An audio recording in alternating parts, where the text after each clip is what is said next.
14 bab. Bir kuni Saulning o'g'li Yonatan o'zining yaroqlarini ko'targan yigitga: "Yur, qarshi tarafdagi Filistiyaliklarning qorovul atriti joylashgan yerga o'tayli" dedi. Lekin buni otasiga aytmadi. Bu chaqda Saul va uningga egashgan 600 chi odam Gibaqning eng chetidagi Migron degan joyda bir anar darxining yonida bargoqda edi. Ruhoniy ahiya ularning ichida bo'lib, ruhaniylik qilib efodni ko'tardi. U Ikabodning qarindishi Ahitubning o'g'li edi. Ahitub Pinixasning o'g'li. Shiloda Parvardigorga ruhaniylik qilgan Alining navrisi edi. Yonatanning ketkinini xalq bilmay qoldi. Filistiyaliklarning qorovul atriti joylashgan yerga berish uchun Yonatan Bozis va Sana deb atiladigan ikki tik qiyoning o'ttirsidagi davondan o'tishi kerak edi. Qiyoning biri shimolga, Mikmasga, biri janubga, Gabaga qarab turadi. Yur, bu xatnsizlarning qorovul atriti joylashgan yerga borayli, dedi Yonatan qoral yaroq ko'targichisiga. Parvardigor biz uchun biror ish qilsa ajab emas.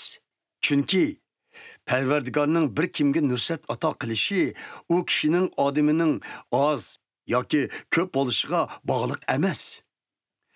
Ko'nglingizda nima bo'lsa, shunda qiling. Nima ish qilsangiz, men siz bilan birga bo'laman, dedi qoral yaroq ko'targichisi.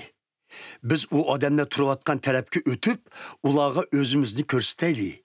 Agar ular bizga biz sizlarning yeninglarga borguncha shu yerda turib turinglar desa, ularning yeniga bormay o'z joyimizda turib turaylik.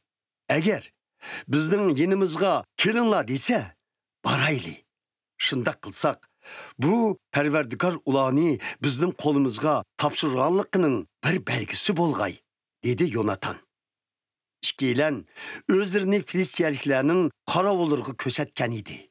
Qorovullar: "Mana İbranilar özlerini yoshirgan kamarlardan chiqdi" dedi.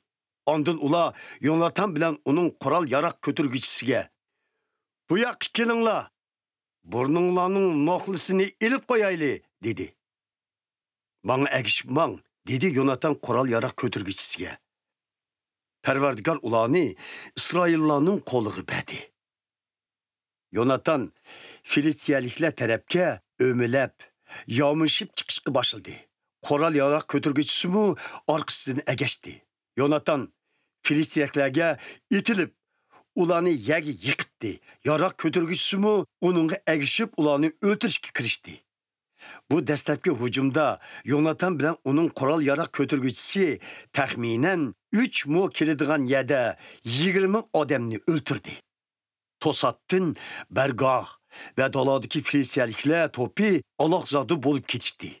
Qorovullar ve zarbdarlarmı qo'rqib, titrab ketishdi. Yemu tavrab ketdi. Bu Xudodan kelgan qo'rqinch edi.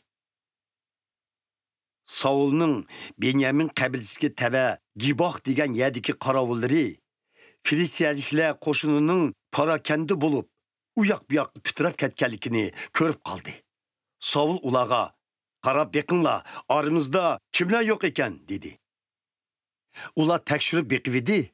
Yonatan bilan uning qoral yaroq ko'targichisi yo'q bo'lib chiqdi. Ondan Saul Ahiyaga buyurib: "Efodni elib kel" dedi. U vaqtda Ahiya İsraillarning oldida efodni ko'tarib mang'atdi. Saul ruhaniyga so'zlayotganda Filistiyaliklarning bargohidagi varang churung bağgan siri küçüyüp ketdi. U ruhaniyga: "Bo'ldi qil, kerak emas" dedi. Saul derhal o'ziga egashgan bütün xalqni yig'ib, janggohga berib, Filistiyaliklarning nayzi qilich bilan o'zaro bir-birini qirg'in qilishayotganligini, ularning ajoyib parakanda bo'lib ketishganligini ko'rdi. Bu chaqda ilgari Filistiyaliklarga qo'shilib ketgan, ham ular bilan bargohga kelib qolgan İbranilar Filistiyaliklarni tashlab, Saul va Yonatanga egishib kelgan İsraillarga qo'shilib oldi. Efraim tog'liq rayoniga yoshiringan İsraillarmi Filistiyaliklarning qaşqanligini anglab, jangi chiqib, ularni qo'lladi. Shu kuni Parvardigor İsraillarga cho'ng nusrat berdi. Bu jang Beytavanning yiroq yerlarigacha yeyildi. U kuni İsraillar nihoyat herib holidan ketdi. Chunki Saul ularni qasam bilan bog'lab, "Men dushmanlarimdan intiqom elib bo'lmoqcha, kash kirishdan burun taom yegan kishi qarg'ishga ketsin" deb aytgan edi. Shuning bilan hech kim hech nima yemidi. Ular o'rmonlikqa yetib borganda, yerda hari ko'naklardan eqib tushayotgan hasallarni ko'rdi. Shundaqdimi hech kim uningdan ozroqmi elib og'ziga solmadi. Chunki ular qasamdan qo'rqishdi. Lekin Yonatan otasining xalqni qasam bilan bog'laganligini anglamagan edi. Shunga u qo'lidagi tayiqni hari ko'nikiga tiqib, hasal elib og'ziga selibidi, ko'zi nurlanib ketdi. Ammo ko'pchilikdan biraylan uningga "Otingiz xalqni qasam bilan qattiq bog'lab, bugun har qanday narsa yegan odam qarg'ishga ketsin" deb aytgan edi. Shuning uchun hammaylan bak yerib, holimizdan ketdik dedi. "Otam hammamizni bak tanglikda qoldiribdi" dedi Yonatan. "Qaranglar, men bu hasaldan azroq tetib eqidim, ko'zim ro'shanlashib ketdi. Agar bugun xalq dushmanlarimizdan o'lja olgan narsalardan xolig'inicha yegan bo'lsa, texmo yaxshi bo'lmasmidi? Bugun o'ltirilgan filistiyaliklar texmo ko'p bo'lmasmidi?" Shu kuni ular filistiyaliklarni sur to'qay qilib, Mikmasdan ayolong'icha qo'lladi. Ammo hammaylan bargan siri ojizlab ketgan edi. Shunga ular o'ljilarga o'zini etib, qo'y, kala va mo'zaylarni udul kelgan yerda so'yib, qinini iqitmay go'shini yedi. Ba'zilar Saulga "Xalq qini iqitilmagan go'shlarni yeyish bilan Parvardigor oldida gunoh qildi" deb aytgan edi.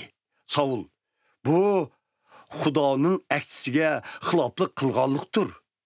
Endi darhol bu yerga cho'ng bir toshni domlatib kelinglar.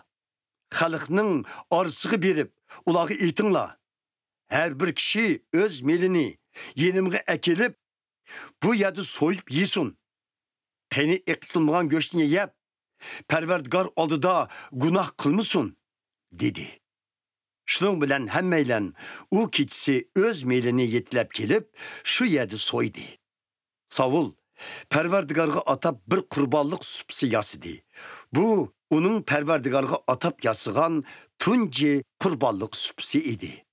Ondan Saul odamlarga: "Kechicha Filistiyaliklarning orqasidan qo'g'lab, tong ichishdan burun ularning mol mulklarini tortib elib, hech birini tirik qo'ymayli" dedi. "Sizga qanday qilish yaxshi bo'lsa, shunday qiling" dedi ular. Lekin ruhoniy so'z qistirib: "Biz oldi bilan Xudoning irodasini bilayli" dedi.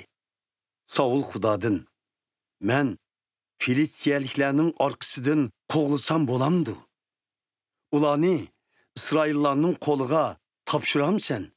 deb so'radi. Lekin shu kuni Xudodan hech javob kelmadi. Shunga Saul: "Ey lashkar boshlari, hamminglar bu yerga kelinglar. Bugun nima gunoh qilinganligini aniqlab chiqayli. Men İsraillarga nusrat berguvchi mangu hayot Parvardigor oldida qasam qilamanki, bu gunohni qilgan kishi, hatto o'g'lim Yonatan bo'lsa-mu, o'lishi kerak" dedi. Lekin xalqdan hech qanday sado chiqmadi. Ondan u butkul İsraillarga: "Sizlar bir tarafda turinglar. O'g'lim Yonatan ikkimiz yana bir tarafda turayli" dedi. "Sizga qanday qilish yaxshi bo'lsa, shunda qiling" dedi xalq. Saul Parvardigor İsraillarni tanlagan Xudoga: "Kimning gunohkor ekanligini ko'rsatkaysan" dedi. Keyin chak tashlanibdi, chak Saul bilan Yonatanga chiqdi. Xalq qutuldi. Saul: "Men bilan o'g'lim Yonatanga chak tashlansin" dedi. Chak Yonatanga chiqdi. Saul Yonatanga, sen nemi qilganligingni manga ayt, dedi. Qo'limdagi tayoq bilan kichikkina hasal elib, tetib baqqanim rost. Mana o'lishga roziman, dedi Yonatan. Ey Yonatan, cho'qim o'lishing kerak. Bo'lmasa, Xudo meni ig'ir jazolig'ay, dedi Saul. Lekin xalq uningga İsraillarni shuncha bola cho'ng g'alaba nusratga yetkazgan Yonatan tutsa, acaba u o'lishi kerakmi? Hergiz unda qilishga bo'lmaydi. Biz mangu hayot Parvardigor oldida qasam qilamizki, uning bir tal mo'yig'imi tegishga bo'lmaydi. Chunki u Xudoning yordami bilan bugun shuncha cho'ng ishni qildi, dedi. Ana shu tariqada xalq Yonatanni o'limdan qutuldirib qoldi. Shuningdan keyin Saul Filistiyaliklarni qo'g'lamay yenib ketdi. Filistiyaliklarmu o'z yurtiga qaytib ketdi. Saul İsrailiya podshohligini mustahkam qo'lga olgandan keyin atrofidagi barliq dushmanlari bilan jang qildi. Moabliklar, Amonlar, İdomliklar, Zobahdagi podshohlar va Filistiyaliklar bilan jang qilib, qaysi tarafga yuzlanmasin, u g'alaba qildi. Saul jangda botir edi. U Amaleklarni mag'lub qilib, İsraillarni bulan-talan qilganlarning qo'lidan qutqizdi. Saulning o'g'illari Yonatan, Yeshvi va Maliki-Shuvalar edi. Qizlari bo'lsa, cho'ngi Mirab, kichiki Mikal edi. Saulning ayoli Ahinoam bo'lib, Ahimaazning qizi edi. Saulning qo'shinining bosh sarkardasi Abner bo'lib, u Saulning tog'isi Nerning o'g'li edi. Saulning otasi Kish bilan Abnerning otasi Ner Abelning o'g'illari edi. Saulning butun umri Filistiyaliklar bilan doim qattiq jang qilish bilan o'tdi. Shunga Saul har qachon kuchtungur yoki botir birini ko'rsa, uni o'z xizmatiga salatdi.